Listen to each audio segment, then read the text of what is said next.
Good evening, good evening, good evening, good evening, good evening, ladies and gentlemen. WeatherBrains episode 904 for the 15th of May, 2023. Hopefully you're having a good day. Busy weather evening where I am here. We've got some pretty active storms with some flooding issues and some hail issues ongoing. And remember, a lot of people don't know this. A lot of us, this is when we work. We are on duty with our real jobs. So if we have active weather, sometimes we have to kind of step back a little bit from WeatherBrains and take care of local business here. But it's air mass convection. And I think some of the flooding issues for me in the Birmingham metro, it's partially UHI issues, urban heat island. Birmingham hit 93 today, and we had a little outflow boundary hitting that pocket of hot air, and boom, these things really exploded, producing some heavy amounts of rain. But let's see if we can bring some people on here. I think Bill Murray is out this week. Bill is on a pub crawl, or it's 50-cent beer night at Hooters. We don't know which one it is, but Bill is out. I do believe that Neil Jacobs is out tonight, but I think everybody else is on here with us. So again, we're going to have the regulars. Know that Kim is on baby duty, which means she probably will not be on maybe that long, depending on how the baby performs. You never know with babies. I mean, if you're a mom, you know what we're talking about. So we'll see how long Kim can join us, but I think everybody else is going to be on the show. Here comes Kim. And I think she will be with child. I'm excited to see this live shot from Norman, Jen. We're going to see a baby with Kim, I think. Baby, yay! So with Jen, we have cats, and with Kim, we have kids.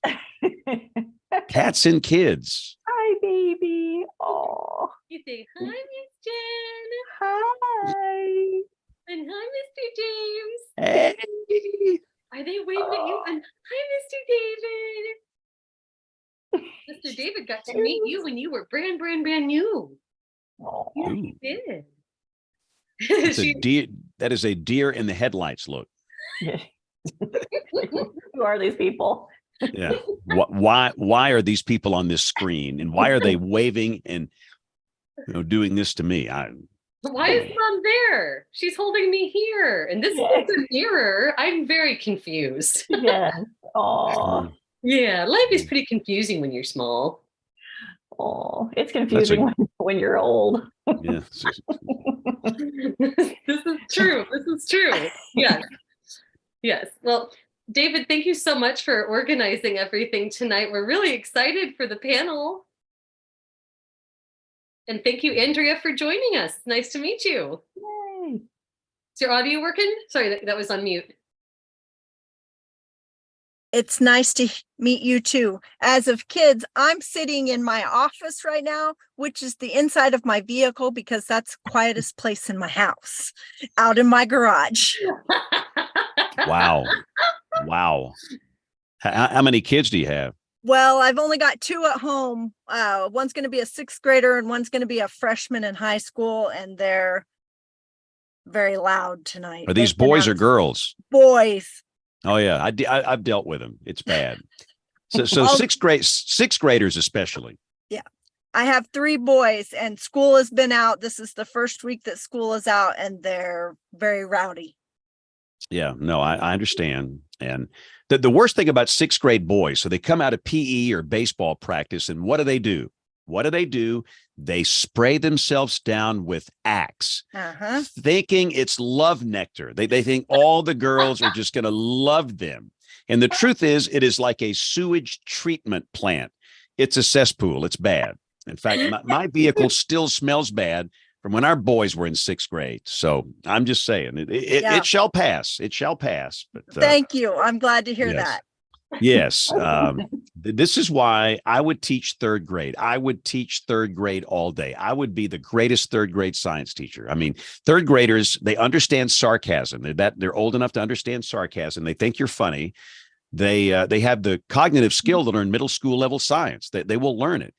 and they're still sweet, and they're not odorous. It's an amazing grade. I love third grade. So, but when they hit sixth and up, I'll hand it off to somebody else. All right. And for those, we just for everybody on the show here, we are live on YouTube now, and we'll be live on television at the top of the hour at 7 Central. And about 25% of the people that consume this show watch it. About 75% listen to it. So this little pre-show has not been on, it will not be on the audio podcast. And we should mention on the pre-show, we share boring personal stories, humorous anecdotes, and occasionally we say really outrageous things. So that's the pre-show.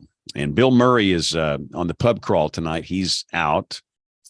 And I think everybody else is going to be here except Neil. Neil is out, and Kim will be with us as long as Kim can be with us. Yes, that'll be determined by her clock. We'll just see how that goes. Is she always this well-behaved? Oh, she's so cute. Yeah, she is wonderful. She is just an incredible joy. Very, very docile, happy baby. We're lucky. And we'll all be working for her one day, so we need to be nice to her now so that hopefully she'll treat us well when that happens. And well, it's the top of the hour. Welcome to our television viewers. Let's see, Rick Smith is here, so I think we're good to go. Rick's going to kind of lead the discussion when Kim has to back out. So let's start the recorders and get this thing going. Track 1, track 2, and here we go in 5, 4, 3, 2, 1.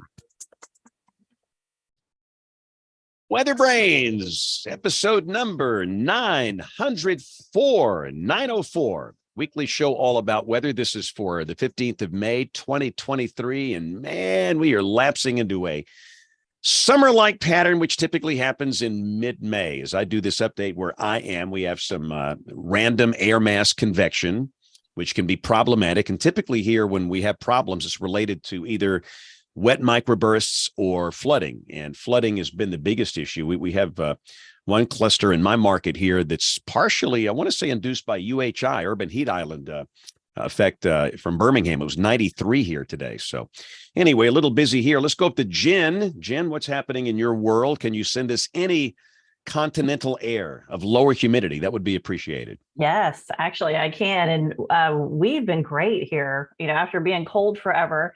It actually was a little bit chilly yesterday, but not bad. And then we're in the 70s today. We're getting back into the 60s. So I'll send some of that your way by tomorrow and Wednesday, I think. And then we get back into the 70s again. I don't see an 80 here until I don't know when. So I'll take it. This is our great time here in Ohio, where we get this great air mass and it's in the 70s. And then we'll start kicking up the heat in June and July. But it's great right now. Yeah, and I do think this first batch will probably make it maybe down to where we are, but a second one will be coming through this weekend, and I think that will bring us lower humidity and cooler nights, and that will probably be the last time we have an air mass like that until late September, because soon the heat and the humidity is going to settle across the deep south like a damp dish rag. It's here. James A., what's happening at Action News tonight in the studio?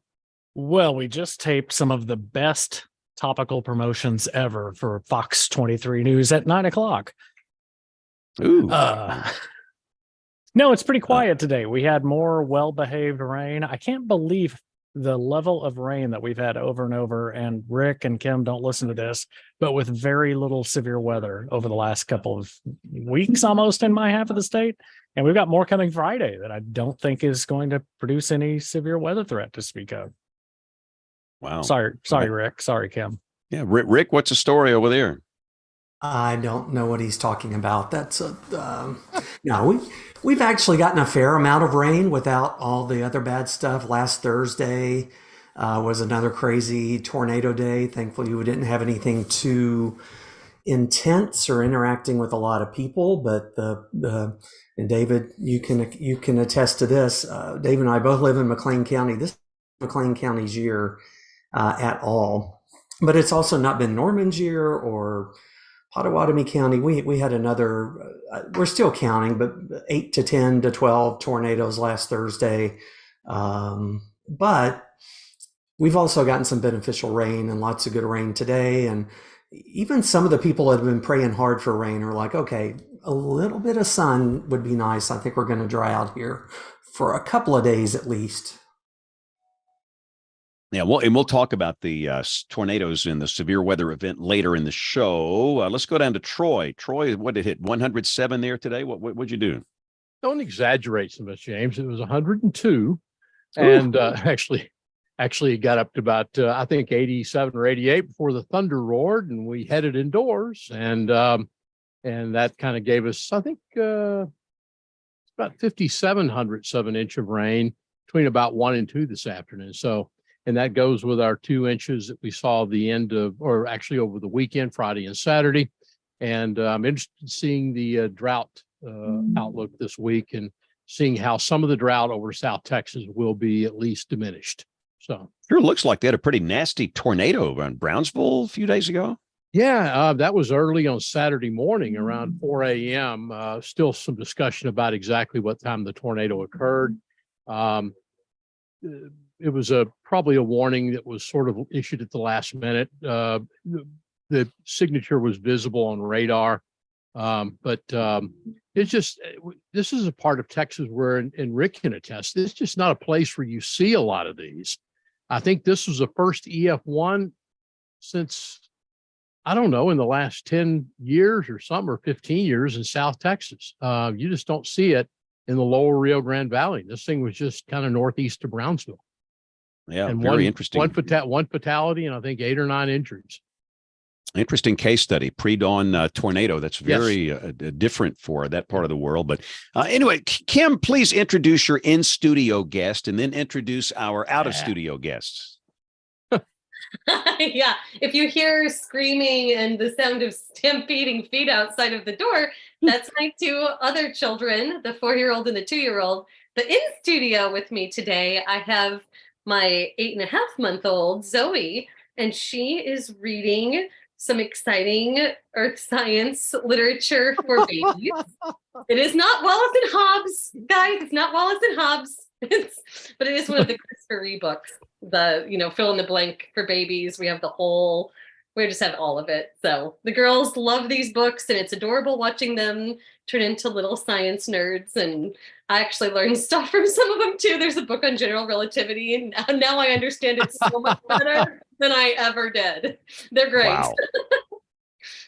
But yes, it's great to be with you guys, and to all those storms of the past week. I think Rick has PTSD and in like one level from that, trying to warn for the craziness that was. And just having 3 little kids, there was a time last Thursday with that last event where I just thought, man, when I was younger, I would have loved this because it just came straight to Norman. I could have just hopped down 35 and parked off the side of the road and watched a tornado. And that's what I would have done as a grad student. Instead, here I am with 3 little kids. It's bedtime. I had to take this one out of bed and, and run down to the shelter. And she's like, I'm awake. Where am I? This is not what was wanted. And, Well, Kim, last week, that was about the time that I sent you and Rick and Okie James a note that I was willing to start a GoFundMe account to build a dome over Norman. A concrete dome. Let's just contribute. We can build one. Well, we have that spell of protection over OU, right? It's undefeated. Yeah, but I wouldn't take that to the bank. Be careful about that one. I will come through this screen and slap you. No, I wouldn't do that. But I might feel like that is what's warranted for those jokes, Okie James. You just be careful. Yeah. The back of the line's over there. You're gonna have to stand in line. There's gonna be some slapping.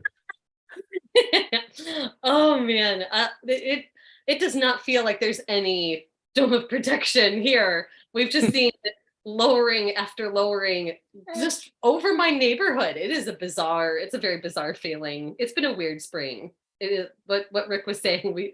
It just hasn't been our spring. And I'll be really excited though to introduce to you all David Hogg, who Rick mentioned is in McLean County. That's adjoining the county that Norman is in. But David has had a lot of extra experience too, because he so he's in the Severe Storms Lab Behavioral Insights Unit and works for OU at the Cooperative Institute. And his role has been emergency management and helping us to connect the research to the needs of emergency management. But in his free time, he also volunteers with McLean County Emergency Management. So I am so excited today to welcome him to the show. This show is actually his creation, and I know he's going to get into the topic. We're going to be shifting away from storms altogether and go to the other extreme and talk about drought.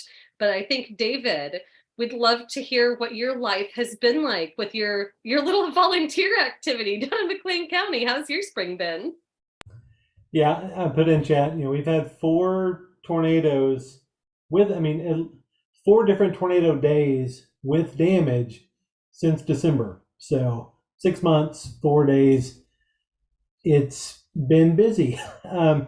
It's been, I don't want to say enjoyable, but it's been kind of interesting to try to pull people together and do a little bit better communications and such across the county. One thing that we've tried to do is I've actually gotten them, like Oklahoma does emergency management weird. So I'm used to Kansas. Kansas, almost all emergency management is county based. A lot of states are that way. Oklahoma, every jurisdiction has an emergency manager. So just within McLean County, we have like 5 or 6 different people that are emergency managers. So we've gotten them now all to like download Slack, and we're getting ready for the NWS chat, switch over to Slack. And so we have our own little internal thing that we can do. And it's been, like I said, I don't want to say fun because that's not the right word, but it's been a good opportunity to get to see how these new technologies can work and kind of talk about some different, what are your needs? What are you looking at? And even understand how they make decisions, how they decide to sound sirens or not sound sirens, or whether they sit in their office or drive out and look at shelters, or, it's been really interesting. But I am definitely ready to stop doing storm surveys in McLean County. Gosh, I bet. Yeah. And there's been some debate over in the chat of exactly how many tornadoes poor McLean County has had. It's a whole lot. And the declaration Rick just made, Dibble, Washington, and Cole are the new Moore. It certainly feels like that this year. It certainly does. And people in those communities wouldn't be blamed for feeling that way. That's for sure. Well, let's pivot. If you guys are ready, let's introduce our other guests. David, please let us know. We have 2 other guests with us today. And as James would say, let's get this going before they run away or head for the hills. And please tell us a little bit about who they are and what we'll be talking about today. Yeah, absolutely. So again, I very much appreciate the opportunity to do this. And, I bug Kim and Rick especially, but I think they probably get tired of my ideas occasionally, or most of the time. But when I pitched this idea a few weeks ago, it was before the last several weeks where we've gotten some rain in western Oklahoma and western Kansas. So if drought relief is a byproduct of this show, then I will totally take credit for that. I don't know if it's going to last, but hey, it's better than nothing. But yeah, I really wanted to just spend some time talking about just the intensity of the drought that's been occurring really now for about 2 years plus across the Central Plains, the Southern Plains, and explore this from the aspect of the people that live there, the people that work in this part of the world all the time, the agriculture community, and just have a discussion about what it's like to live in a part of the United States like this, where you have these extremes that come sort of back and forth of significant drought, multi-year drought, oftentimes big fires, these things that happen, and then oftentimes turn around into flooding just very rapidly. So wanted to kind of get that perspective for folks. I grew up in this part of the world. I'm from Western Oklahoma, grew up farming and ranching out there. And so, this was part of my identity growing up and something that I still kind of take with me. And even thinking back all the way to, I know in the teaser we talked about a little bit about, the Dust Bowl. And, this is certainly not the Dust Bowl, but at the same time, it's interesting to think about how different we do agriculture, how different farming is than it was in the 1930s what it would look like today if we still did things that way. And I think maybe more so thinking about the legacy of the Dust Bowl and the legacy of that generation and some of the lessons learned. And, again, I know growing up, just hearing those stories, it still was part of life in Western Oklahoma, was talking about the Dust Bowl and the people who lived through it. And so, all that to say, I am very, very happy to have two of my friends from my previous life when I worked at Kansas State University. So two of my friends from that time that were kind enough to join us today. So Andrea Burns, let's start with you. I'll start and let you kind of introduce yourself. Tell us where you're at, what you do, a little bit of your background, and then we'll let Chip introduce himself as well. Thank you, David. My name is Andrea Burns, and I live in Southwest Kansas, born and raised in Southwest Kansas. I'm an extension agent for K-State Research and Extension. My home office is in Dodge City, and that's kind of where I've kind of hang my hat. I grew up very near to Dodge City, and now I've come back home, kind of like David. Grew up in this area, experienced all of this stuff from the time I was young to now experiencing it as a young adult. My background is in ag and natural resources, and I work with farmers and ranchers in Ford County, Southwest Kansas, and I also work with horticulture. And this last week and on to this week, we've looked at a lot of trees and how the drought is affecting the trees, the wheat crop, what they're going to do next. We did get a little shower here on Mother's Day, and that was really nice. That was a good Mother's Day present, but it's not enough. So we'll take anything that we can get at this point. Awesome. Well, again, thank you, Andrea, so much for joining us. And then Chip, I know you were kind enough to jump on last minute, so I appreciate the pivot there at the end. But Chip, tell us about yourself. Yeah, so I am a meteorologist at Kansas State University. I run the Kansas Mesonet. I work in the state climate office, and I do predictive services for the stuff for the Kansas Forest Service. I'm not from Kansas. I've only spent about 10 years here. Came here through South Dakota. I was born and raised in Ohio, actually, Northeast Ohio. So not quite as much snow as I'm used to, but the extremes of Kansas kind of dragged me out here. I have to admit, like a good storm. We just don't get a whole lot of that in Northeast Kansas. And so it's nice to be able to put all my interests together between fire and weather stations and climate and storms, obviously, and can do all of that here, thankfully. Thank you, sir. Appreciate it. And again, appreciate you jumping on. And again, I like this that we have Andrea that grew up in this part of the world, has lived it growing up, and then now is working in that area. And then Chip, getting your perspective, I think is going to be really interesting, having grown up somewhere else, but now experiencing this and being in this part of the world. So Kim, I don't know if you want to kick it back to you, or if you'd kind of like me to start off, but I'll defer to you. Sorry, if that was a kickback to me, it was hard to hear over the crunching that's going on of a balloon. I'm so sorry, David, but you know what? If you want to go ahead and kick things off, I think that would be wonderful. Okay, no, that's great.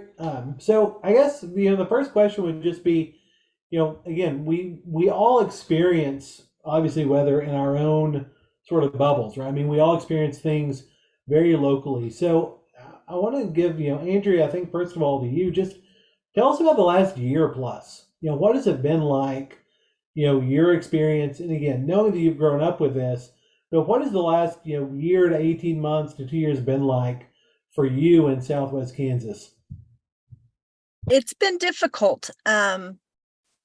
Seeing the ponds with no water in them, and the area lakes down, and just hearing people talk about the Dust Bowl and things that they're experiencing now and that we're seeing. I mean, we get blowing dust and dirt devils on pasture that has been a little bit overgrazed at this point in time, and there's just no grass for the cattle. And so it's different. I don't remember it ever being this dry when I was a kid. So it's definitely different. And as an adult, it's a lot more disheartening to experience it as an adult, to see farmers and ranchers experiencing it and wishing that there was something that you could do to help. I've washed my car, I've left windows open, hung clothes out on the line. I've done everything I know how to do, and I just can't make it rain out here in Western Kansas. Yep. No, I've been there. No. Chip, what about from your perspective, from a climate perspective, and from the Mesonet and what you all do? Can you kind of talk a little bit about, I know the last few weeks we've had a little bit of an uptick, but looking more long term, what is the severity level of some of the areas in Kansas? I think the severity level, honestly, is just starting to be understood. Like Andrea was saying, looking at trees and that kind of thing, there are significant long-term impacts that they tend to get caught up in the short term. Obviously, crops is a big financial impact initially, but there's a lot of other things that are they're gonna have residual effects for potentially decades to come. Some things like even the cattle industry, where a lot of folks are selling off cattle, and they've completely heavily loaded the cattle industry, and now there's no next round to go through. And so you're going to see a big increase in prices and a big increase in overall economic volatility, I think, as a result of that. Watching it kind of develop was interesting because, we might talk about this more later, but just a lot of things have been compared to previous years. And in Kansas, we have to keep in mind that we have a climatology that does accept drought, and we expect drought to happen. And when we look at overall what the average is, one side of the extreme is drought, and the other side is flooding, and we're never right in the middle. We're always swinging one way or the other. So I think it's kind of an alarm to folks, a reminder that it can be bad. And it just happened to be just about 10 years after one of the worst droughts on record, unfortunately. But I think it's been an eye-opener, and I think people have learned a lot. It's been disheartening for some folks, but I think with some moisture this time of year, thankfully, does bring some moisture, though be it not enough probably to erase drought in a lot of places. But I hope that we're going to swing the other way, and then they'll be complaining that they can't harvest crops because it's too wet. Chip and David, Troy here. I have a question, and for Andrea too, but I'll plead ignorance here. I know what an El Nino pattern can do more in the southern states, but my question for Chip and for David, if we do get in, I mean, we've seen that warming continue out in the Pacific. If we do get into an El Nino type of pattern, Chip, David, how does that affect? Does that affect Kansas that much, or is it more to the south? So I guess I'll jump on that since David wasn't quick to the poll. It depends. I mean, no two El Ninos are the same, and no two La Ninas are the same, right? Yep. And while El Nino does bring some hope of relief, it's not an end all be all and guarantee for moisture. Yeah. And the fact is that we see the biggest correlation with the impacts of ENSO typically in the fall and winter, which means we still have a whole growing season to get through before we would ever see any potential impact. So really focusing on mental health at this point with folks, and hey, find something positive, hold on to it, and carry it through, because if we can just say, hey, we're going to change our practices because we expect rain in the end of the year or the end of the growing season because we're going to be in El Nino, that's just not the proper way to go. And so kind of, unfortunately, there's not a really good correlation with any specific year to what we could expect to come in the future. That's really interesting. I'll follow up on that. So you mentioned that there are people for whom this is maybe a surprise or something they're having to adapt to, but you also said that this is something that happened 10 years ago, that there was, one of the worst droughts on record just 10 years ago, or just a little bit over probably. And what's behind that? Has there been a shift in who's actually producing in Kansas, who's owning and managing the land, the people who have not experienced stuff like this before? Can you comment on who is surprised? And this can be for both of you. Say, Andrea, do you have a perspective on that? Because we have that question a lot, but when you go back and look at statistics, there's only a certain amount of counties in western Kansas that have had their driest 12 months on record as of March, where the 30s stick out. Not even 2011's on a lot of those, just because of timing of precipitation. And you look at temperature wise, we're outdone easily by 2011 and the 30s. That's correct, Chip. And I'm not in the far western part of the state, so I'm not as dry in Ford County as it is in Morton County and some of those out farther west. But I would say our farming practices have changed some in the last 10 years. But also there's just only so much that we can do, and the ground can only, handle so much, just like grazing. Normally we have a good flush of grass and new growth and all those kind of things. We haven't had any moisture, so we don't have that. So we've not experienced pastures that look quite like they do this year. And, our wheat headed out, but it's only probably 4 or 5 inches tall. And so, we're experiencing things differently than we've ever experienced them before. And so people don't know how to react. People can't refer back to the way it used to be because it's different.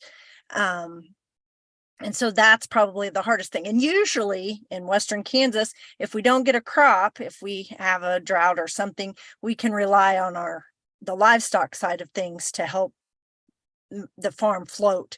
And we don't have that this year because guys are having to sell off cattle early.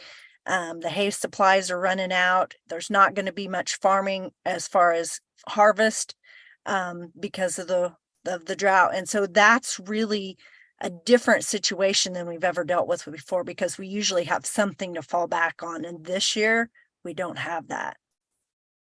I want to jump in really quick, Kim, and then I'll come back to you, because one thing that both Andrea and Chip mentioned that I wanted to bring up too, and I think is relevant to your question, is just even the idea of like recurrence intervals of drought. Like growing up, and I know I've had this conversation with some of the Mesonet folks in Oklahoma, like all of my life I've heard, 20-year droughts, essentially. You have this 20-year recurrence interval of the 1910s were very dry, the 1930s were very dry, the 1950s, in Southwest Oklahoma, the 1950s were actually drier than the 30s were. The 1970s were dry. The 1990s actually weren't all that bad. But then, like Chip was saying, 2011 through 2014, we had this horrific drought. And then now we're 10 years later, less than 10 years later, having another drought. And so that, I think, by itself is this very sort of disheartening and this like, wait a second, we just went through this. How are we doing this again? Why are we doing this again? Having just gone through and come out of, again, to Chip's point with the cattle markets, 2011 to 2014, there was a nationwide, tremendous downshift in the number of cattle produced. And it takes almost 10 years to build that back. And we're just kind of getting back to where we were, and now we're going to drop off the map again. And so I think that's one of the things about this one for me and for the people I talk to is like, didn't we just do this? It feels like it's happening too soon again. So I'm sorry, Kim. I'm sorry for jumping in there. No, that's perfect. And that's kind of where I was hoping that this would go. It's sort of this discussion of, it's not just having the same kind of, drought extreme in a meteorological sense. The impacts can be really different because, there's just so much else going on that contributes to what makes an impact. And I appreciate what you're talking about with recurrence interval. And Chip put something into chat that I think would be really interesting to follow up on. Chip mentions that in the intervening years, there have been some significant water management change and just broader management changes from previous droughts, but still these impacts persist, and that is something that's challenging for people. Can you talk a little bit about that? Yeah, you think of positive things that come out of drought is people are able to do things afterwards to hopefully mitigate some of those impacts. And the fact that they still had significant impacts last year just because of the timing and the overall volatility still because of the climate, that it it didn't mitigate it, and they still had significant impacts. And so it's really disheartening for a lot of folks, and it changes it how they perceive like the overall risk and of drought in general. And then, they feel helpless. They feel we've done all we can do, and yet we're still failing. And is this even doable anymore? So it's much more mentally, takes a much bigger mental toll. I've got a kind of a two-headed question. Number one, how much irrigation is done in Western Kansas between hay and wheat? I worked in Wichita, but we didn't get out into Western Kansas much. I've driven across it several times, and there were some center pivot irrigators, but it didn't seem like there were a whole lot. And then the next question would be longer term, given how the science of agriculture has evolved since the Dust Bowl, how bad would this be if land management practices were still what they were in the 30s? I'll speak to that a little bit. There has been in the last even 20 years, there's been a significant push to reserve water in Western Kansas, and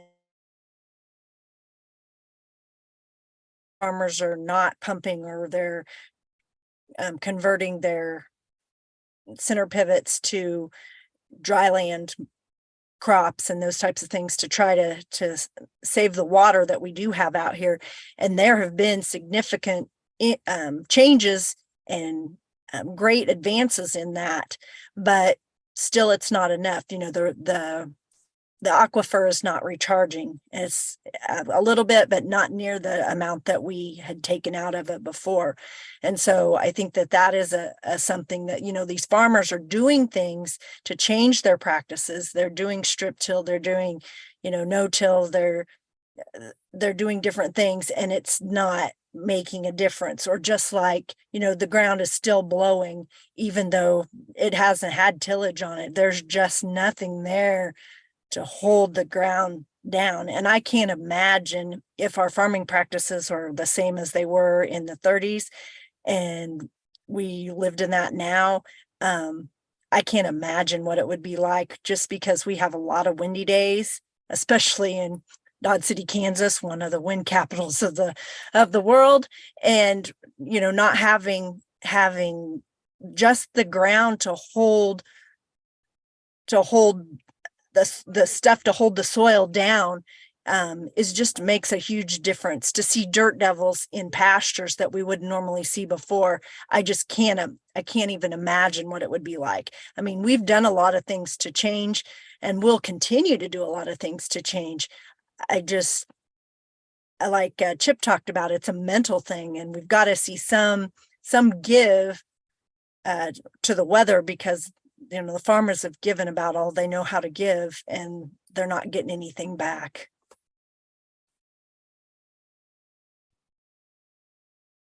Thank you all for being here. I just wanted to kind of go back to the basics of overall. I was looking at the drought monitor. Can we talk about what exactly is a drought, and how does it measured on the drought monitor? And is it different for different areas of the country? So like the droughts that we're used to seeing in California, is it the same, severity scale, or, all that? It's just kind of an overview for our audience of, why this is a big deal, and seeing the exceptional drought and extreme drought conditions in Kansas, just kind of an overview of what we're seeing and why this is a big deal right now. Yeah, it's a loaded question. There's not one easy answer. In fact, if you look up, if you go to, I think it's NIDIS's drought website, they specifically mention that there are over 100 definitions of drought in literature. And so I guess you could pretty much say that no one really knows. Everyone thinks they know, and they probably don't. And I don't have the answer to that question. And honestly, when I moved here in 2013, 2011 was kind of in the rearview mirror, and thought that we would never have this problem again. And so I thought I was going to be good to go. And going through it last year it was kind of a shock to the system. I was the interim drought person that relayed data for the state of Kansas. And I think what when it really started hitting me was when I started getting cussed out on my voicemail from landowners who I had talked with in the past, saying it's this bad and why isn't it reflected on the drought monitor. And that was the first eye opener for me of, I can look at the numbers all day, but these people live through these past years and they are considering the impacts, and maybe it's worse. And so I started taking the drives and just looking at the ground and putting a shovel in the ground and just going, man, it's crazy. I have no history there, but I can verify what these producers are talking about. And so, when we look at the drought monitor, it's very, very challenging because there's so many variables you can put into it. You can look at especially from the measurement standpoint, we can look at actual observed data compared to historical information. And we've got 30 years worth of data at several sites already in the state of Kansas. And so when those numbers start popping out, it becomes really obvious, but there are multiple locations last year where those numbers weren't quite popping out yet. They were heavily loaded by one rain event, maybe like 3 or 4 inches of rain and maybe a day and a half. And guess what? 90% of that rain ran off and it didn't go in the ground. And so it wasn't utilized later when they actually needed it. And so last year, when we started to expand that drought almost on a weekly basis, and honestly, we were still expanding up to about a week ago, that's when we started to really take in more of that impact component and not just let the numbers speak for them. Yeah, I want to jump in there as well and really reflect a lot of what Chip just said. So, again, I've got a 72-year-old father who has farmed and ranched his whole life in Southwest Oklahoma. And, talking to him, he has been very frustrated that he doesn't feel like the current drought monitor reflects what he is experiencing. And one thing that it's kind of odd to me, and I've had this conversation with Kim before, to bring in the analogy a little bit is, sometimes I think we get sort of bemused or confused, or at least I do, of, why do people, when there's a tornado, people get really upset about the rating, like, well, was it an EF4 or an EF5? Or people get really upset about what that is. And I always thought that was kind of odd, but I was thinking about that in the terms of drought, and it's like talking to my own dad, and I'm like, well, it doesn't really matter what drought number you're in, what the impacts are. But to him, it really does matter because it's reflecting the reality of what he's experienced and what he's going through. And it's validating his past, that he knows he lived through 2011. He lived through the 1980s. He lived through he was born in the 50s. Like, he remembers those things. And in his mind, like, this is as bad as it's ever been. And so I know we keep talking about mental health, but there really is a huge component of this that I think for the people that live through that really is important. The other thing I wanted to mention is, and again, Chip did a great job of bringing this up, is the idea of timing. Especially in the Southern Plains and Central Plains, timing is so important.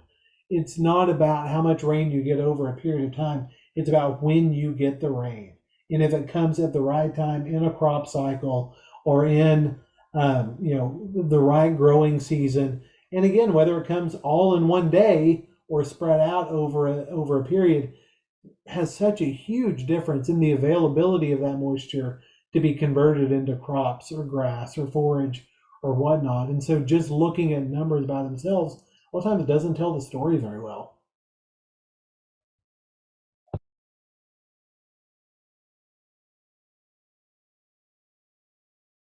There's very little surface water, right? In Kansas, aren't most of the bigger impoundments the eastern half of the state? That is correct.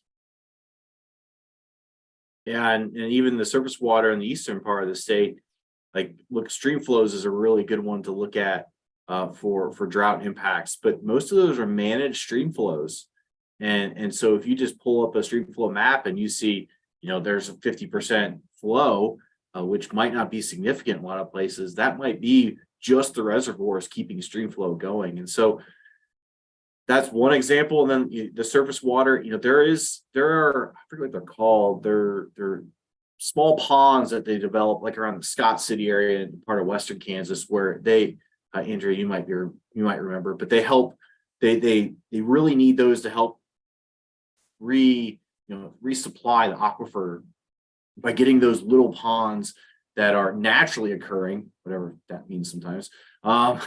And so when it soaks in the ground, it actually is able to recharge, but they don't have anything. And then we look at the inputs from like the snow melt in the Rockies, from like the Arkansas River or the Republican River or even the Platte River, you get up into Nebraska. I mean, they rely heavily on snow melt, and with really rapid snow melt last year, a lot of water went downstream quick, and it wasn't elongated and it wasn't spread out throughout the season. So those things really minimize the amount of available surface water. And really, when you talk about Western Kansas, you're right, though. Most of that water is subsurface that they utilize. So, Andrea, one of the things that I wanted to talk a little bit about this evening too, and this is, maybe a little bit hyper specific, but I think, just for, in terms of impacts, talk about the wheat crop. Talk about this year's wheat crop in Kansas. I can talk a little bit about Oklahoma, but what are you all seeing in terms of the wheat crop this year, in terms of the historic nature of it? Well, it differs. I feel like there's a great divide between the eastern part of Kansas and the western part of Kansas. Eastern Kansas wheat isn't terrible looking. But some of the wheat in extreme western Kansas, it didn't even come up. And so you've just got a field that's, doesn't have any vegetation on it, or it has a really poor root system. And like I said, ours is only 4 to 5 inches tall, and it headed out, but there was no grain fill. Those berries don't have anything in them. There's not going to be anything to harvest. I can speak personally to this, as my oldest son works at an elevator in the summertime. That's his summer job. And they aren't hiring extra help this year because there's not going to be the wheat crop. And wheat harvest is not going to look the same as it normally does. And so, I've talked to a few guys today that were kind of hopeful from the rain that we had on Mother's Day, that if it continues to rain, they're going to, their wheat crops have already been adjusted out, and they're wanting to plant milo if it continues to rain. But again, that's a big if and a huge gamble. Otherwise, they're just looking to hopefully make it through the winter. And I've seen a lot of cattle go out on wheat that's already headed out, just because people are trying to find something for those cattle to eat until the grass greens up. Yeah, that's where you get into this, weird. It's almost like a feedback loop of, the wheat is so bad, but so is the forage. And like you both mentioned, pastures look horrible. There's hardly been any growth to this point. And so you have a lot of folks that are, people that rely on wheat for grazing cattle, or that will swath and bale their wheat. Mm-hmm. There's no hay to be had. And so now you just have this continual sort of mechanism of just one impact over another impact over another impact that just compounds over time. Mm-hmm. And so, I think that's something that, again, personally talking to my own, being in my own family's operation in Western Oklahoma, that's what they've had to do. And even the wheat that they rely on for swathing and baling for hay is not making anywhere near what they would expect it to. And so you just have these continual, these continual cascading impacts. We actually had a exercise a couple weeks ago at Oklahoma State University. We had Kansas State wheat folks and Oklahoma State wheat folks that came together to do an exercise. And one of the people that we had come and join us for this, she's the president of the Kansas Cooperative Association. And so, a lot of these large agribusinesses, and they're talking about, people going out of business, people not being able to hire, people not having the normal types of, business flow that they have. And that's just the reality right now. Can you rank how, like, water usage? Man, I sound like a city kid when I'm trying to phrase this question, but the water usage of these crops, you talked about milo and just growing hay and wheat, but And of course, corn probably uses a whole ton of water, and that's why it's not really grown there, I don't think. But yeah, can you kind of rank those and why you would transition over to milo from a failed wheat crop?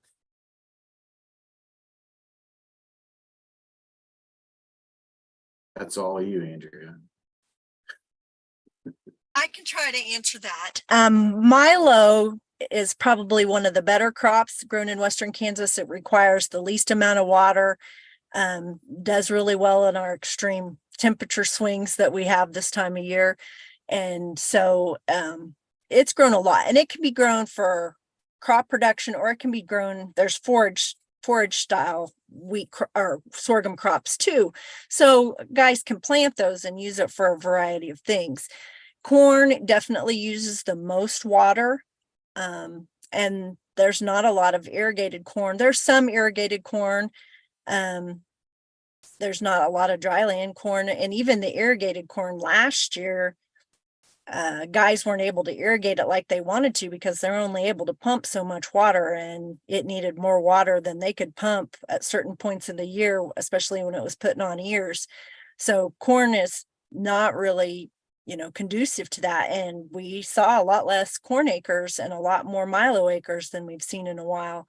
There's some grass that's planted under pivots to grow for haying and that type of thing, but even that, there's not a whole lot of that goes on. Mostly the hay that comes out of here is from CRP that's hayed, or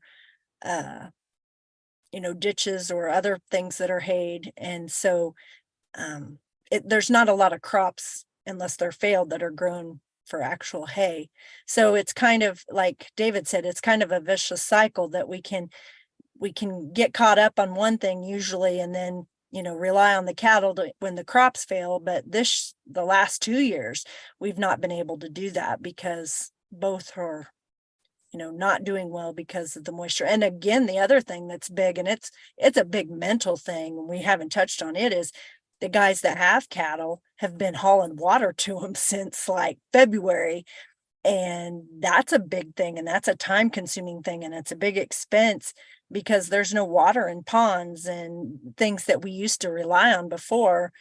Irrigation systems that they pulled water out of, they've already pumped it just to get a crop out of the ground. And so there's nothing left to water their cattle with. So it's usually we can rely on one when the other doesn't work. And this year we can't do that. I'll throw out there as well, for Western Oklahoma, historically cotton has been a really great, typically a good summer crop. It needs heat, typically doesn't need a whole lot of water. It needs some, but not a whole lot. But if you look, last year, 2022, Southwest Oklahoma, and even the South Plains of Texas, I saw a report last year. There was insured losses of crops, and the bullseye was actually around Lubbock, because that whole South Plains area just had no cotton crop because of the significant drought. So even crops that are typically considered, good low water for this part of the world really have struggled in the last year. Well, you saw that with milo too, or sorghum, as it's typically called. Where they planted it because they knew it was going to be dry. The forecast for all persistent La Nina, persistent dry conditions. So producers adjusted, and they said, okay, we'll plant a lot more sorghum across the West. And they did. And there's still sorghum out there. It's still standing in a lot of places. They never harvested it because they literally got nothing out of it. And so a drought tolerant crop that we had adjusted to in Kansas already wasn't relevant anymore. And kind of compounding on that fact, a little bit of timing, is that we had a rain event late July last year. And it was really fascinating. We had had a really dry spell. We had hot temperatures, and we haven't talked about temperatures much. We've been talking about precipitation, but the temperatures were hot for about a week span. It was that peak time where the corn really needed it, and the milo needed it too, for temperatures to be somewhat moderated and at least cool off at night. And they didn't. And so it super stressed that crop. But then that 2-inch rain event came through. It was already too late for the sorghum and milo, or sorghum and corn, but the weeds it was perfect timing for all these weeds seed that was just laying in the field. And as you had this explosive amount of weed growth out there, and not the kind that some people have recreationally, but we're talking about the kinds that heavily seed out and that are really, really, they struggle with suppressing in fields. And so it seeded and it grew. In a lot of places, you'd be driving down the field or driving down the road, you see corn, up to knee high, and you see the weeds that are actually taller than the corn just from that one rain event. And so a huge compounding compounding of just not just crop failures, but these other things that are all pulling, kind of like with the watering the cattle. Well, and Chip, that's a great segue into one other thing that I wanted to talk about, and hear you and Andrea talk about as well, is, again, the heat, the idea of, heat, and especially, last year, I believe it was earlier than the time you were talking about, but late May, early June in Southwest Kansas, we had the stretch of really, really high overnight temperatures combined with a lot of humidity for a very short amount of time, and had significant cattle loss because of that. And so I don't know, Andrea, if you want to kind of talk about what happened with that, and then some of the, there was some interesting blowback, from that event. And David, I can't talk much about that because, again, I was fortunate, I guess you could say fortunate enough to be a little farther east, and that happened farther in Southwest Kansas than it did in Ford County. We had some losses, but basically the cattle just, they couldn't catch up. Their body temperatures got warm because the nighttime temperatures were warm. Of course, if you know anything about ruminant animals, when they are digesting the feed that they eat, then that also creates heat, and it was just way too much for them. And lots of feed yards out here had significant losses that we don't normally see out here because it just never cooled off. And then the weeds, like Chip said, came up, and so we fought weeds that we've not normally had to fight because we can control them, and there weren't any crops to help control them. The weeds outdid them. I can say now, looking at my yard, there are no weeds coming up in my yard. The grass is finally starting to turn a little bit green. My buffalo grass is, but there are no weeds. We couldn't even, it's so dry, we couldn't even get weeds to grow this year. And so that's, something that you don't really see. Even, lawn mowers haven't been going. Normally we've been mowing lawns for 3 or 4 weeks in Western Kansas. At this point, it's not happening out here because there's just nothing to mow. Because the grass isn't tall, the weeds aren't growing. People have been turning their sprinkler systems on and watering, and so if they have Bermuda or something that they might have, but just the normal yards, it's not coming out of dormancy, it's not growing, there's no weeds. People need things to do out here besides think about it being dry, and unfortunately we don't have much to do out here besides look at it and see how hot it's going to be today, and how much is the wind going to blow, and how much dirt is going to blow today, because there's no cover for it. So those are some things that I've never experienced before. Usually I've mowed my yard once or twice, and that's not going to happen even before Memorial Day, which is odd out here. And so it's dry when you can't get henbit and dandelions to grow in Western Kansas.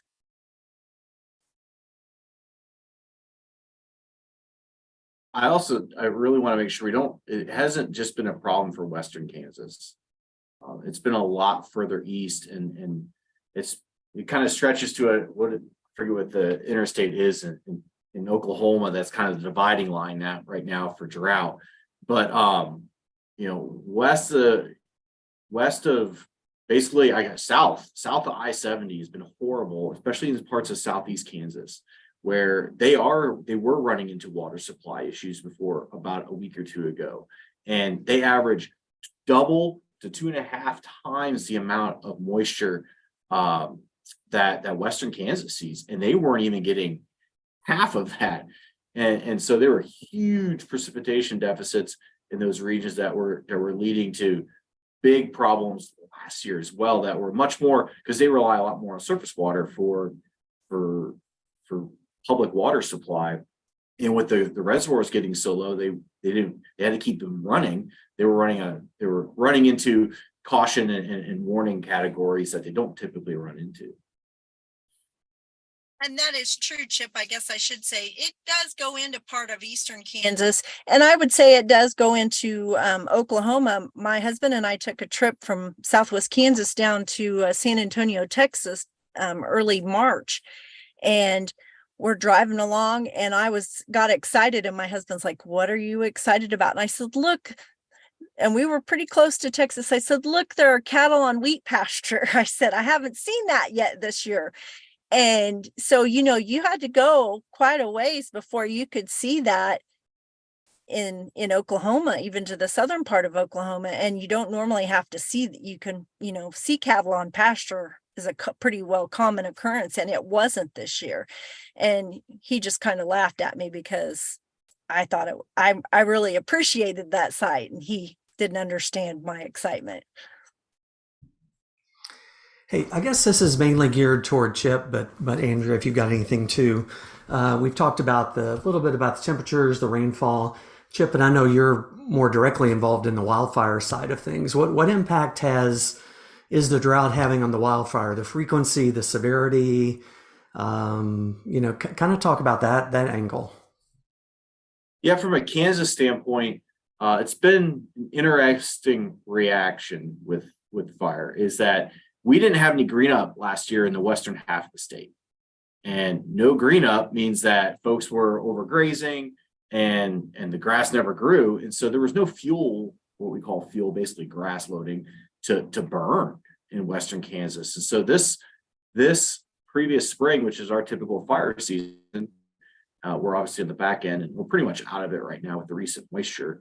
We didn't see any fire activity in western Kansas, where we typically would see at least one or two large fires.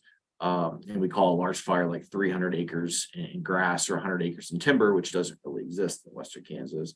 So overall, below average fire activity this spring for most of the state. Now, we did see an increase in fire activity over last summer when we saw a lot more convective starts. Typically, our fire starts in Kansas are driven towards human starts, roadside starts, or people burning trash and that kind of thing.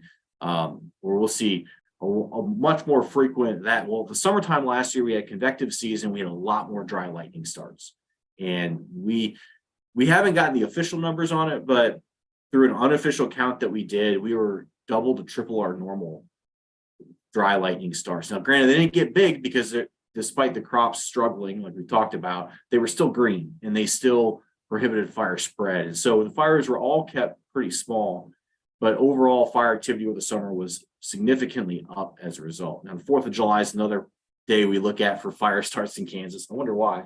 And we didn't see a good correlation because we had a precipitation event before. Not a big one, but enough to at least quell fireworks starts. That's really interesting about the dry lightning. I never, as you were talking, I wondered about that, but that's interesting, the dramatic increase in that.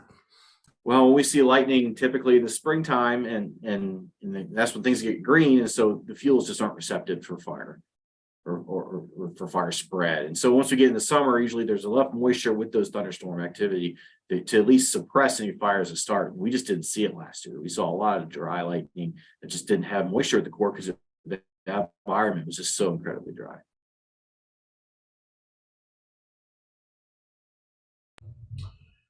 One question that I had for both of you is, a question related to, agriculture research. So much of what we do, I think, in the Central and Southern Plains, again, was driven by the Dust Bowl. And so much of the culture changed because of that. And I know even, the mission of land-grant universities was impacted greatly by the Dust Bowl. And so I'm just curious for both of you, looking forward, I know again, we've talked a lot about mental health and how drought it wears you down. But where do you see, potential for adaptation, research, growth? Like, is there some hope somewhere for places like Western Kansas, Northwest Oklahoma, those kind of things? What do you think? Go ahead, Chip. I'll let you take this one first. What do I think?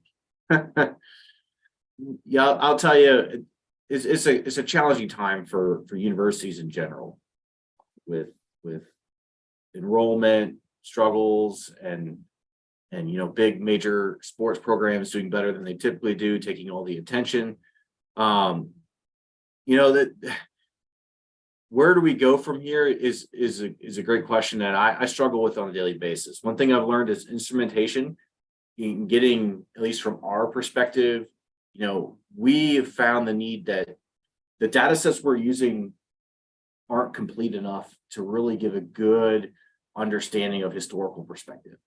And so that's one push we have, at least at our level, is, hey, look, when we go get the next drought, assuming hopefully this one ends this year, knock on wood, that in 30 years we want to have a better data set than what we had now. And by expanding our network and taking better measurements and better understanding, especially with webcams and that kind of thing, we think we can move forward. Now, I hate to spin the mental aspect, but one thing we have discussed quite a bit at outreach events, because I work extensively with Andrea in research and extension, and we did lots of talks this year on drought and the weather and how it's impacting people, is trying to focus on the positives and make them more prepared for the next one. And finding those really, hey, look, you have a storage pond, this is a great time to dig it out so it's deeper. And this is a great time to, terrace your field better so you get less erosion and you get more water retention in those fields, and just find some of those positive things. And so I think for us as a land management institution and research and extension, moving forward, we have to improve those producer interactions, make them positive, support them, and really kind of come back to what our true grassroots were that we might have been slightly drifting from when we are doing well, because we take them for granted. I would agree with that 100%, Chip. I think a lot of work will be done on the livestock end of things. I think, this crops continue to change and new varieties and different traits come out in those annually. So I think you'll continue to see that. But I really think that it made us stop and look at our grazing practices, our how many animals we stock to a pasture, our water management for grazing and those types of things. I think it will definitely impact and have some research ramifications on that side of things, because that's something that we've never had to think about or deal with before. And I think marketing, when to wean your calves, those types of things, how little do calves have to be before they can go into a feed yard type situations. We're going to see a lot more of that research done, because we've done a lot of that's some of the scenarios that we put ourselves in this year. So I think we'll see some research. There has been positive spins on things. A lot of guys have gone in and dug out their ponds and cleaned out some things that they wouldn't normally do. And there's a lot of terraces that are being rebuilt, and a lot of cropping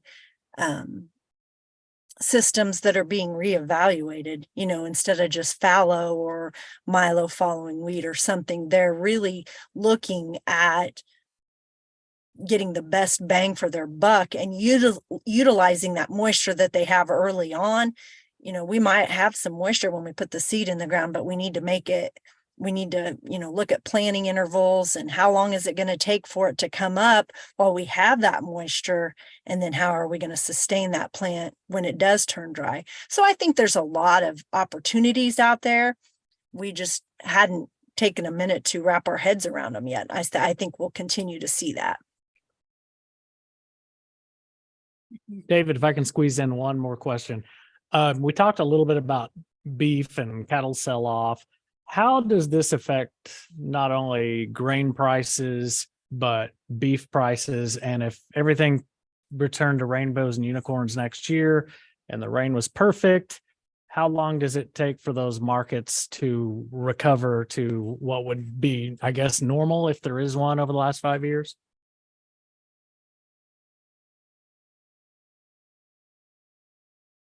Well, I always wonder how ag economists can be wrong all the time and keep their job.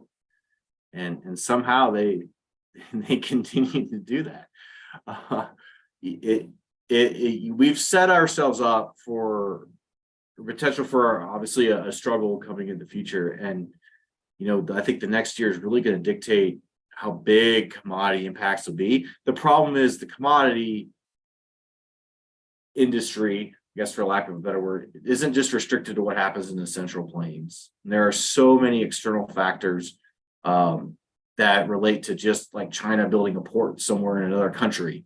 And we just can't, it's so hard to dial it down and say, this is the reason. Now, locally we can, because your local meat supplier probably will struggle a little bit if you're getting your food from a local locker. But, and obviously politicians will probably twist that in some way, shape, or form and always play the blame game one way or the other. But, unfortunately, there's no real good answer to it. What about for the actual farmers and ranchers? When do they recover if we get a perfect year of precip? It's going to take a while because we've actually decreased the number of cattle that we have that we're feeding, and whether that be just cow-calf pairs or whether that be cattle on feed because we've sold them early or sent them to market early or that type of thing. So it'll affect the cattle market for a while, at least a year, before we can kind of get caught up. There was a real slew of animals entering the food chain. And then next year, we won't have those calves entering because we sold them early. And so we'll see some of that on the cattle side. And I think on the crop side, just the number of guys that fed their winter hay up till now are still feeding their winter hay. They're going to have to play catch up. They've had to sell off, they feed their hay until they have to sell numbers, and then they find some more hay and feed until they have to sell some. And I think we'll see the fallout from that, not only on the animal number side, but the hay and how much excess we have of some of that, because it's going to take us a while to replenish that supply. And 1 year of moisture isn't going to make up for all the years of feed that we've fed at this point in time. And so it will take a while. Even the landscape, I've been telling people that it's going to take a while for your trees, if they make it, to recover. And it's going to take a while for, different things to come back. And so I think it's not going to be snap your fingers quick, but just seeing trees with the leaves on them and green grass and those types of things, I think is a start, because I keep telling people that we've primed the pump now. We know it can rain. Now it just needs to rain some more. And so I think that'll help, but it will be a while before we, see a full recovery of farmers and ranchers all across the plains. Now there are relief programs out there that do help folks very substantially, and some of it's tied to the drought monitor, some of it's to yields, and it varies greatly. But so there is some programs out there to help these folks, just because they have a completely failed crop. Besides just insurance, they could potentially get a federal payout. So I made my way out a few years back to Hays, Kansas, and one thing I noted was, man, it is windy. It was so windy out there. And so I'm thinking wind, dry, dust. And, there was an incident a few weeks back in Illinois where there was a huge dust storm and, a huge crash and 7 people died. It was just awful. And it was from dust from newly plowed fields. So when you have this type of scenario out where it's so dry, how often do dust storms happen in Western Kansas or, anywhere in the plains like that? And is that a concern that those conditions, if they continue to be bad, that can actually increase that risk?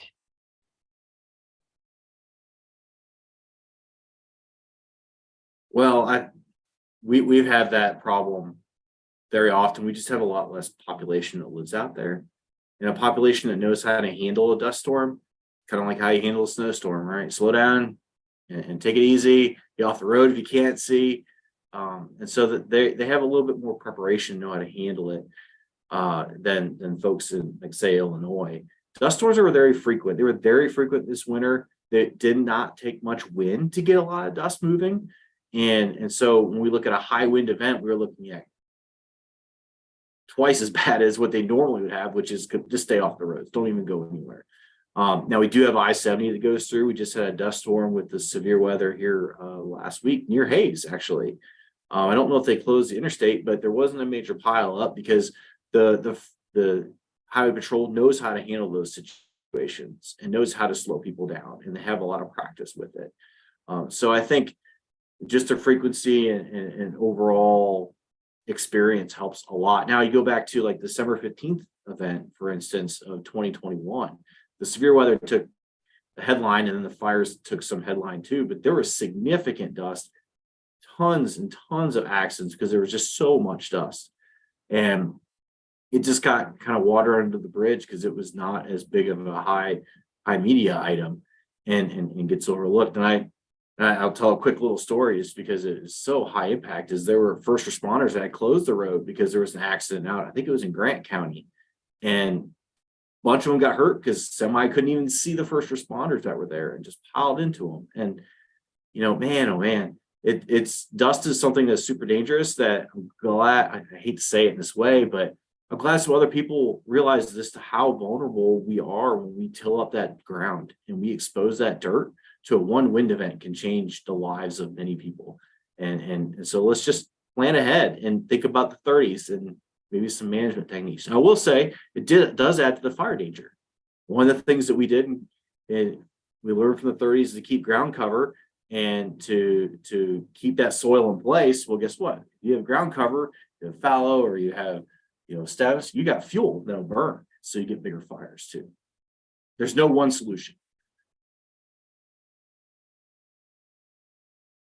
Yeah, it is a complex system in the Southern Plains. It seems like. I have one last question, and then we will turn it back over to Rick or James or whoever. But Chip and Andrea, talk a little bit about the relationship that farmers, ranchers, producers in rural Kansas have with like with their Weather Service forecast office or with the media, or who are they going to? Where are they hearing about these conditions? How do they get their weather information? And I know I was lucky enough to get to work a lot with the Dodge City Forecast Office, with the Goodland office. Talk a little bit about how those offices are going to fit in to rural Kansas. Andrea, we'll start with you. I think that a lot of farmers and ranchers really rely on the National Weather Service out of Dodge City quite a bit, but that's also, the radio stations take that information and put it out there when there's going to be dust storms or severe weather. Our local news stations, though they may be in Wichita, they call them severe weather days, and they warn you, 24 hours in advance that this is going to be an active weather day to watch. And I think not only for weather, but like frost, freeze damage. When we get freeze damage in the spring, I know the Weather Service probably gets 100 phone calls from farmers in Dodge City, Kansas, wanting to know how long was it below freezing? What was the temperature? Is it going to damage my wheat? Those type of things. I call them too. So I think they rely on that technology. Some they use the Dopplers that they have at the local co-ops. They use some of that technology as well. And so I think they're doing a better job of listening to the weathermen, but they also are doing their fair share of complaining when the weathermen aren't right. That is not a job I would want to have, because I just, you got a 50-50 chance of getting it right. And sometimes they like what you say and sometimes they don't like what you say. And so I think that we have a really good working relationship. We have a lot of volunteer EMS, firefighters, that type of thing out here. And so they're not just experiencing it from one end. They're, they may be a farmer, but they may be on the volunteer fire department, or they may be on the co-op board, and they're seeing it from different aspects. And I think that they rely on those people to kind of tell them what's going on and what to expect. I mean, we have road signs out here now that tell you to watch for blowing dirt, and it used to tell you about construction, and now it tells you about blowing dirt. So I think there's some change, but they know they're not weathermen, and that they can't tell what things are going to happen. And so they do rely on those experts to give them that information, at least give them what they know, and can take with them, whether they believe it or not. At least they're listening to it. Yeah, I'd agree with what Andrea said. The weather service offices work really hard to get in those local communities, especially there's multiple offices that work to be in every county every spring and do storm spotter training. And so they have their relationships there at the local level that hopefully expand out.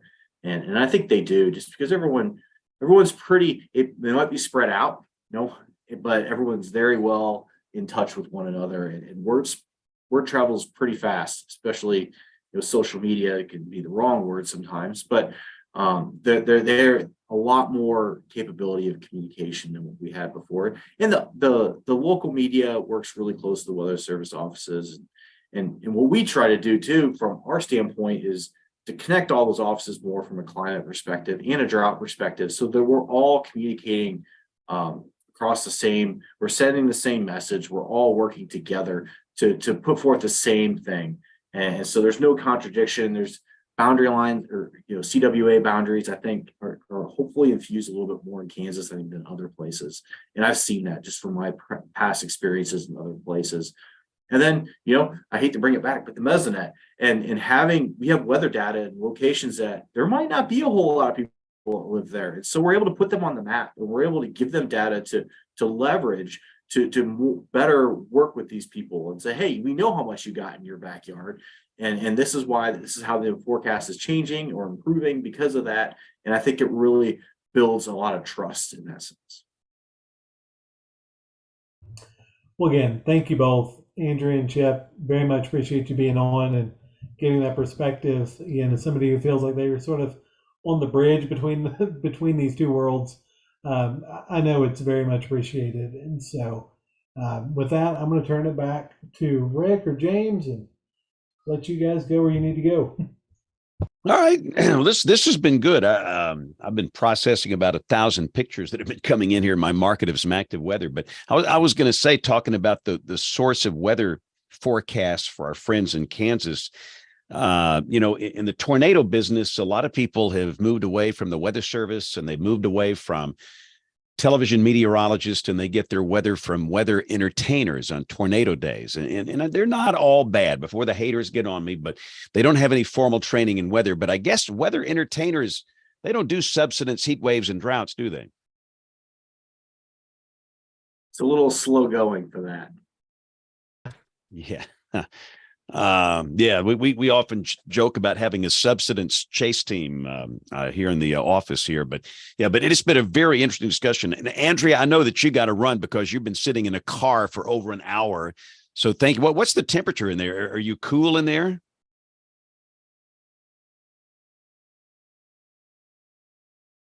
It's actually not too bad here today. I haven't had to start it once to run the air conditioner. It's been pretty nice. So, and it's been quiet.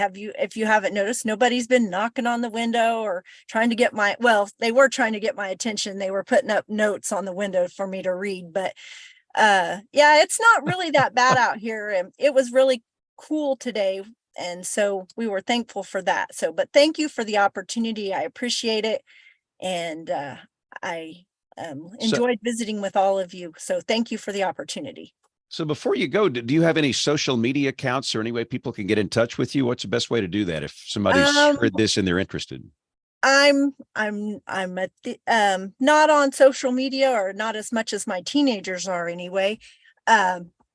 But I do have email. My email account is aburns@ksu.edu. That's one of the best ways to get a hold of me.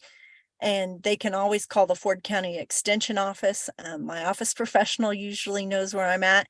If I do social media, it's usually on my 4-H on the 4-H account we have. So I keep telling myself that's one of my goals is I need to get on Twitter and learn how to do some of that. I just don't have the time.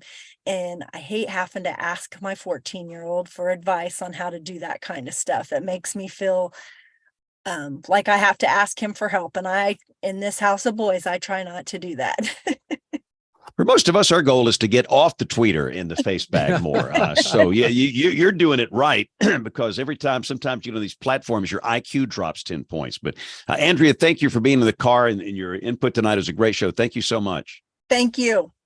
All right. And Chip and David, you guys are in a fixed location here. So if you guys can hang on, that's great. We're going to go through some recorded segments real quick and we're going to come back and do picks of the week. So be thinking of something that is really cool and weather related. Bruce Jones has joined us. We're going to bring in Bruce here in just a second, but let's pause for a moment. We're going to bring in Tony Rice and his astronomy report. We've got Jen's This Week in Tornado History. We'll come back. We'll do a weather roundup, picks of the week, and much more as WeatherBrains rolls along. Looking beyond the atmosphere, here's Tony Rice with your astronomy outlook. This Wednesday morning, May 17th, a lunar occultation will occur as the moon passes in front of Jupiter. This event will be visible from the Rocky Mountains east, with best visibility coming from points further north and west. Show begins around 8:30 a.m. Eastern, 6:30 Central, 5:30 Mountain, as Jupiter slides behind the left side of the crescent moon. About an hour later, it will reemerge on the right side. It's that reemergence that's the cool part, because Jupiter will seem to appear out of nowhere, as it was behind that unlit part of the moon. This will be a bit challenging to see, since it's about an hour after sunrise. A pair of binoculars could help. Just make sure to avoid the sun. Those timings can vary by about 15 minutes, mostly depending on latitude. Visit lunar-occultations.com. That's OCCULTATIONS. And check the table there for a city near you. Be sure to convert from the UTC times there to your local time zone. That's your astronomy outlook. Follow me at RTP Hokie for more spacey stuff like this. This week in tornado history, 2 supercell thunderstorms produced 8 tornadoes in central Oklahoma during the late afternoon and evening of May the 19th, 2013. The strongest was rated EF4. This long-track tornado began in Cleveland County in East Norman to the north of Lake Thunderbird. A number of homes were significantly damaged as the tornado moved to the east and northeast through neighborhoods from near Indian Hills Road and 168th Avenue Southeast to the Pottawatomie County line. In that county, the large tornado curved to the northeast as it approached State Highway 102. It moved through a mobile home park north of Independence Road after crossing State Highway 102. And just north of the mobile home park, a permanent home was destroyed, with much of the debris blown well to the northeast. There was one fatality that occurred in the mobile home park, and another man was killed in his vehicle. There were a total of 10 injuries. Read about this event and over 500 more at tornadotalk.com. Let's bring in Bruce Jones with Midland Radio. Bruce, are you home or on the road this week? You know, I'm home, but I've got a good story from on the road. Oh, good. Let's hear it. We love a good road story. All right. Okay, James, you're going to love this one. So I was at California Emergency Management. Their meeting was at Lake Tahoe.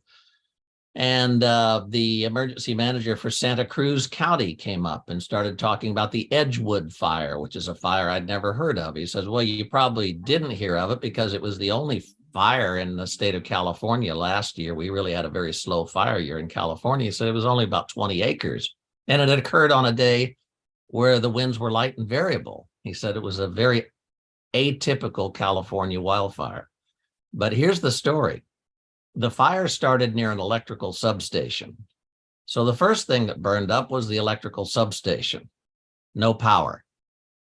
Then it moved over and it caught fire with the cell phone tower. Now the cell phones are out. No phones. No phones. But they still had landline phones. But the pedestals for the landline phones, those little kind of gray or brown boxes that are sometimes in people's backyard, the pedestal has a battery in there. And under normal usage, that battery lasts 3, maybe 4 hours. But when the reverse 911 system for Santa Cruz County started sending out these emergency phone calls, it used up all the battery power in about 3 minutes. Oh, wow. So now you have you can't make this stuff up. No, you have no electricity, you have no cell phones, you have no landline phones. You can't watch TV, you can't get a phone call on your cell phone or your landline. Your internet's out. What are you going to do? NOAA weather radio. You got it. Yep. It's a So lifesaver in a case like that. the fact that it's a radio frequency broadcast is what cuts through all this clutter of all these other systems. Cell phones, landline phones, watching television. If any of those systems go out, you need to have a backup. And so that's why we're constantly reminding folks to have multiple redundant ways to get this information, because any system can fail. NOAA weather radio could fail one day, and then maybe your cell phone or your TV set will work better. But I think, Bruce, that's one thing I hear all the time. I hear this all the time. People say, well, I've got a phone. Why do I need a weather radio? Because I've got a phone. Well, guess what stops working during a tornado emergency? Most of the time, cell service. And I think people don't understand that weather radio is an independent RF network, not related to any cell carrier. And that thing keeps on ticking. Yeah, it does. So, that's our plea to you all. If you listen to this podcast, please get on board and help us spread the word about the importance of having this radio frequency broadcast in your own home. The broadcast comes direct from the National Weather Service. When we had the big Starbuck fire in Kansas, 600,000 acre fire, NOAA weather radio out of Dodge City was what warned the people to get out of the way of that huge fire. 600,000 acre wildfire, and NOAA weather radio was still operating, still giving out the wildfire warnings, the evacuation warnings, and we had very, very minimal loss of human life in that. So if you enjoy the show, we've got Father's Day coming up. This is a great opportunity to get your dad, your granddad, your uncle, your brother-in-law, get them a NOAA weather radio. If you use the promo code SPAN25, SPANN25, that's SPANN25, SPAN25. If you'll use that promo code at midlandusa.com, you'll get 25% off any weather radio that you buy, and you can get as many as you like. You can get these emergency crank radios for hurricane zones or for areas where you have wildfires and you might lose your electricity for many days. Or you can get one of those desktop weather radios where you can program it to only go off for the county and the area specifically in which you live. These are life-saving tools, and it's a radio broadcast direct from the National Weather Service office and from your county emergency manager. And I can tell you, in talking to the emergency managers in the state of California, more and more of them are embracing NOAA weather radio because they've had failure after failure after failure of every other alerting modality.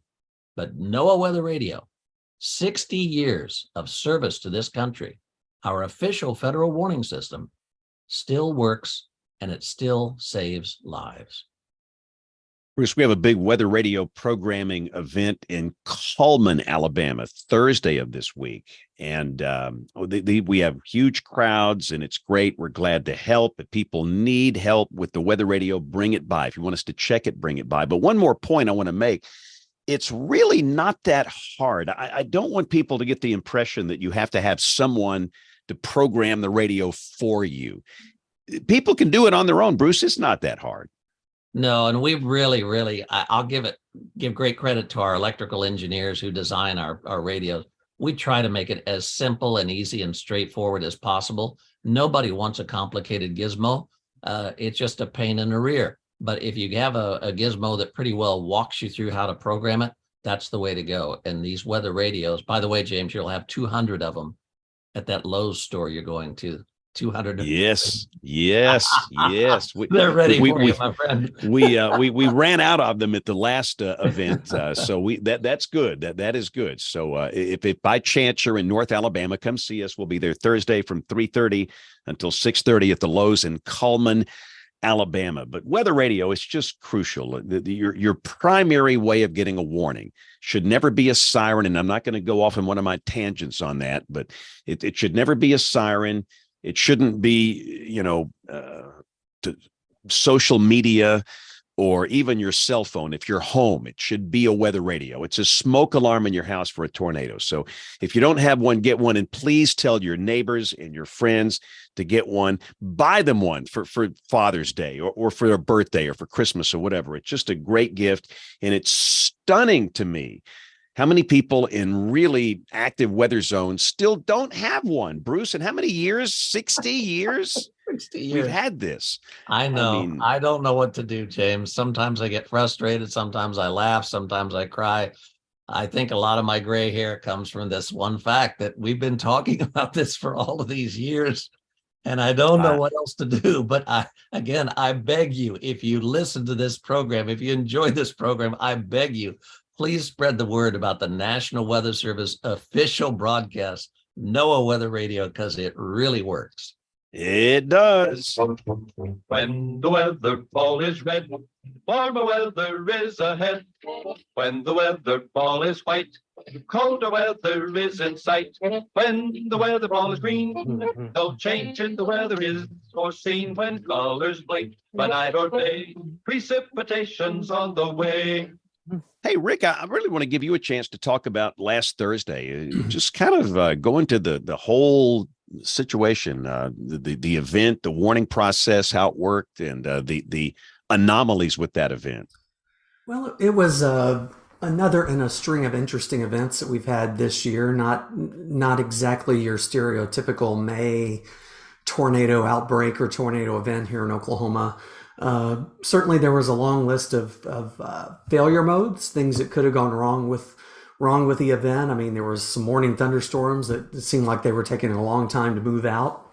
And I remember at 11 o'clock in the morning, there was lots of discussion, even in our office, about, are we going to be able to destabilize enough back to the west? And it's only 11 o'clock in May. I mean, there was plenty of room. It didn't take very long. So we got the 70 dew points back up in there. I think one of the saving graces with this event is the low-level wind shear was not incredibly strong. It was amazing how things did change character pretty quickly at about 0Z when whatever low-level jet there was began to really kick in, and we started to see more tornadoes. But it was, there was instability there. There was a dry line. We did clear out enough back to the west over southwest Oklahoma and did see storms develop there. And I think unusual, what we saw during the April 19th event in some of the same areas was just these very quickly developing circulations, quick occlusions, and then other circulations. I don't know how many times I heard Dibble or Washington or Cole or some of those same towns just south of Norman, where we were seeing circulation after circulation. It was definitely not the case where we had one storm and then that was it. I mean, there were multiple tornado warnings for single locations. So it was another really challenging event. And we had two teams of warning forecasters working radar. We were staffed up like it was going to be a big deal. And it turned out to be a pretty big deal. We've confirmed, I think, I'm getting the numbers mixed up here. We've got at least 4 tornadoes confirmed. We've got 12 more we're investigating. 4 of those are very likely to be added.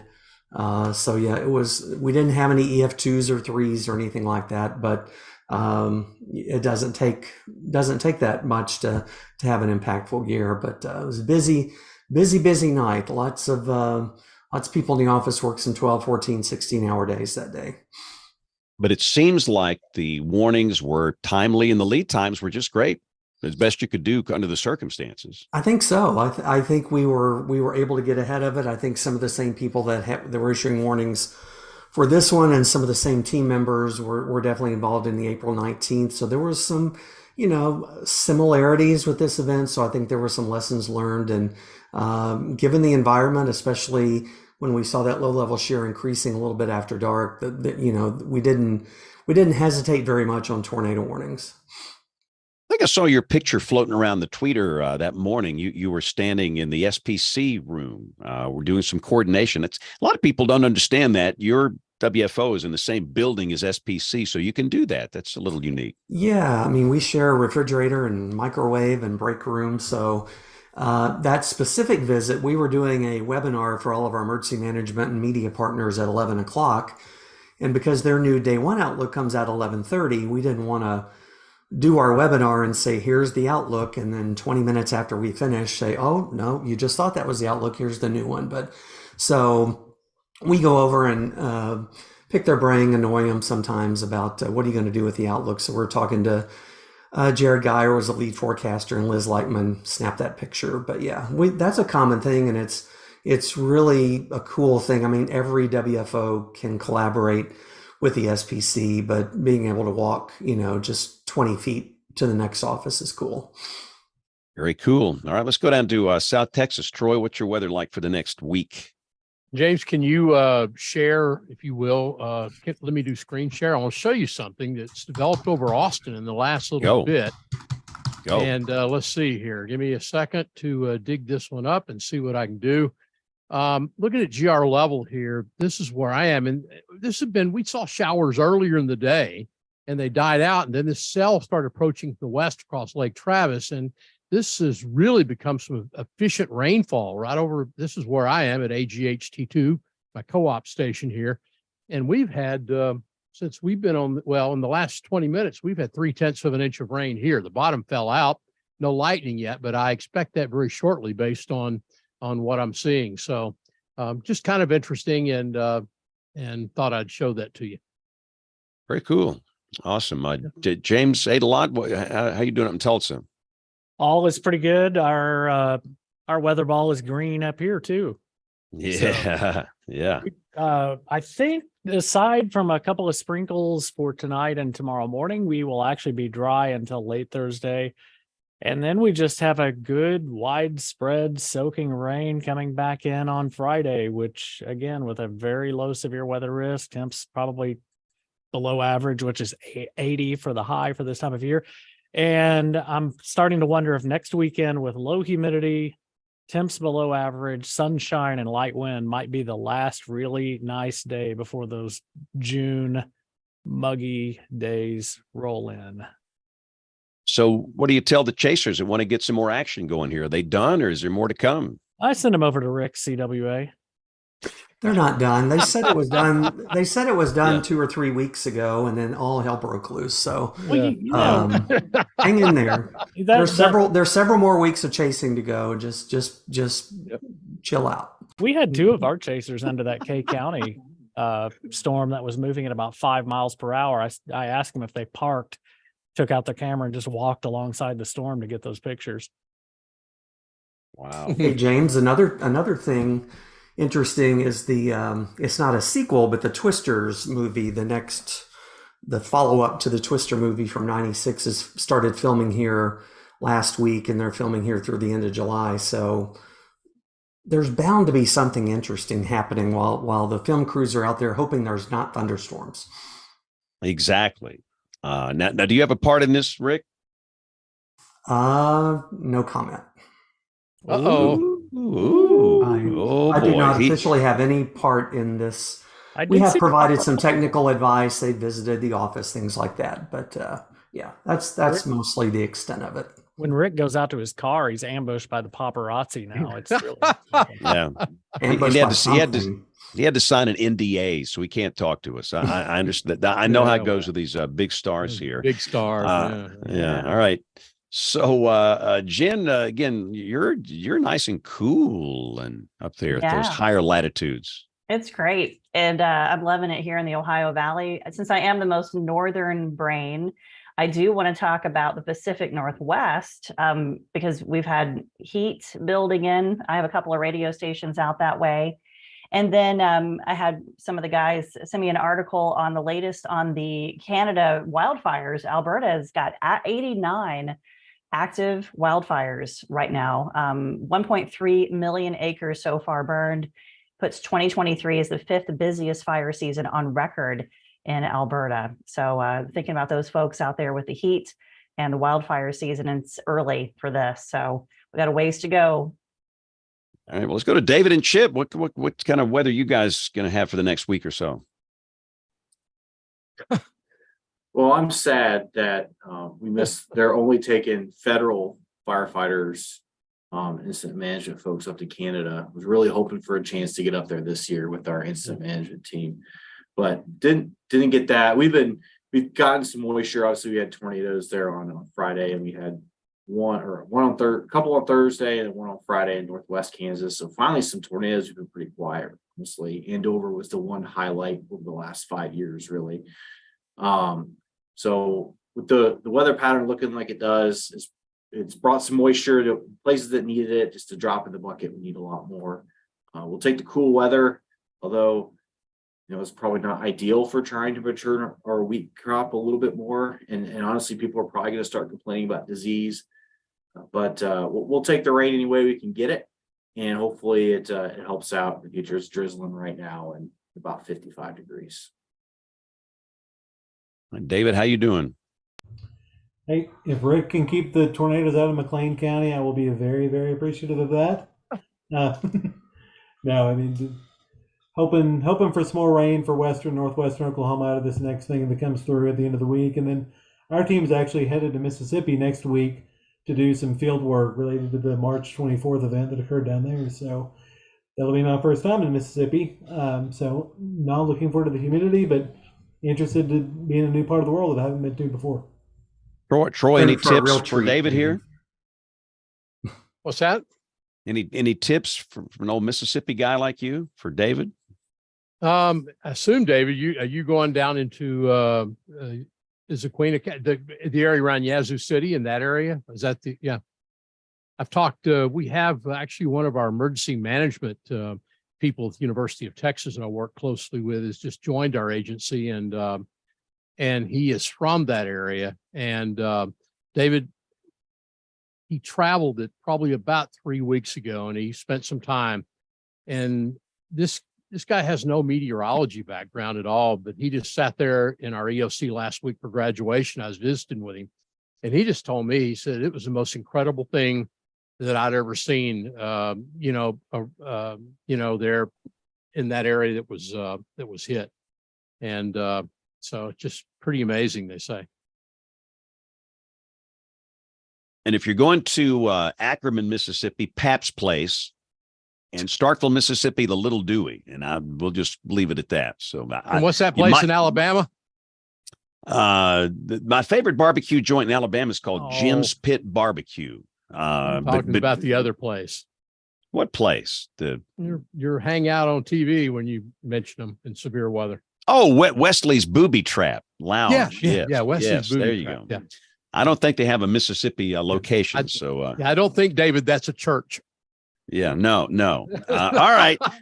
So before we go down the tubes here, let's do picks of the week. We're going to go around the horn. Everybody's going to share something weather related. This can be a website, hardware, software, instruments, you name it, anything remotely related to weather. So let's start with Jen. I bet you Jen's got something cool this week.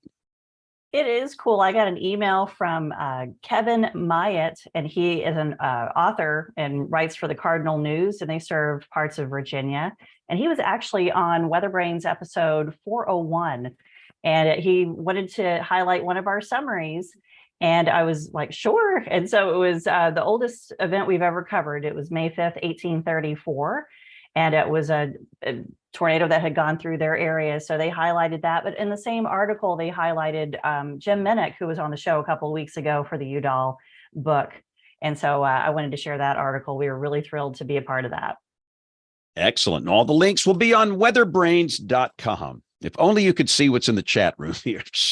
Wow. No, you don't want to see some of this stuff. All right, Rick Smith, go. What's your pick of the week? I still say we could charge subscriptions, and then you could see what was in the chat. Exactly. Yes. My pick of the week, a couple of weeks ago, we had Jen Walton on from Girls Who Chase, and a really interesting show. They've now formed a formal partnership with the American Meteorological Society to develop some training, free training or very low cost training to support STEM, to support science education, to support, teaching storm chasers how to do it right and how to be responsible. So there's going to be joint podcast episodes, social media discussions, spotlighting women not only in storm chasing but in science and weather and meteorology. I think that's just a very cool collaboration there. And Jen, she was great to have on the show, and cool to see that good things are going on with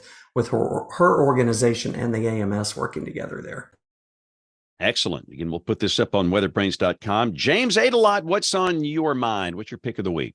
Well, and going with the theme of this show, I'm highlighting water.weather.gov and their interactive, fully almost GIS compliant. You can download shape files and everything, but you can run whatever precip product you want. And my picture zoomed in on this area that we've been talking about today and how little the rain is. I'm looking at a 180 days, so roughly half a year, percent of normal precip, and most of the western 2/3 of Kansas, except the northwestern corner, are running, it looks like, between 25 and 50% or 25 and 75% of the rain they should have gotten. And of course, if you go out 365 days, the same trend continues. So it is a long-term bad deal. Long-term bad deal. All right, James A. Thanks. Troy, what you got for us? Got on the phone today with Alex up at the WCM up at the Weather Prediction Center, and we were kind of talking. A lot of people use the excessive rainfall forecast, which they do now that are operational day 1 through 3 that WPC prepares in addition to QPF nationally. And we have an experimental program for day 4 and 5, and we've used that a lot in the last week around here. Beginning June 1, days 4 and 5 on the excessive rainfall, actually that outlook actually go operational. So we're talking to Alex about that today, and that's good news. They want to do that, as Alex is telling me, before the hurricane season gets started. So shout out for them. And in closing, just a quick mention, James Spann, I think probably Rick and Bruce, you know this gentleman by the name of George Frederick. George was one of our guys here in Central Texas, up at Georgetown, Texas. He had a distinguished career in the U.S. Air Force, served the country very well. He was past president of the NWA, as well as a past president of the AMS, and a distinguished CCM, certified consulting meteorologist of the AMS. And George passed away back on the 25th of April, the end of last month. We're going to say goodbye to him the day after tomorrow up in Andis, Texas, up in Williamson County, and I'll be up there for that. But just want to say that he meant a lot to me. A good friend, a true gentleman, a great meteorologist. He always had my back. And George, we love you. We're going to miss you. Yeah, great guy and a good people person, and he had a great grasp of the science, and he was one of the good ones, and he will certainly be missed for sure. All right, David, go for it. What you got for us? Yeah, so similar to James, kind of in the spirit of the discussion, an article about the history of the nation's very first shelter belt.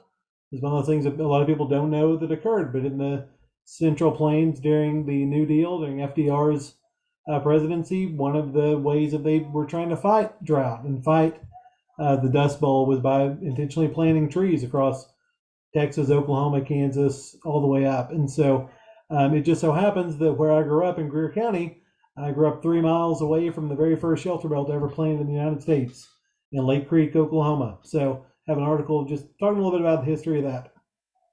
Awesome. By the way, you do know there's a bear over your shoulder, I guess. Just want to be sure you knew that. Yeah. All right, Chip, give us a good pick. Go. Yeah, so split against two, but I'll stick to the main one. I'm on the advisory board for the National Mesonet Program.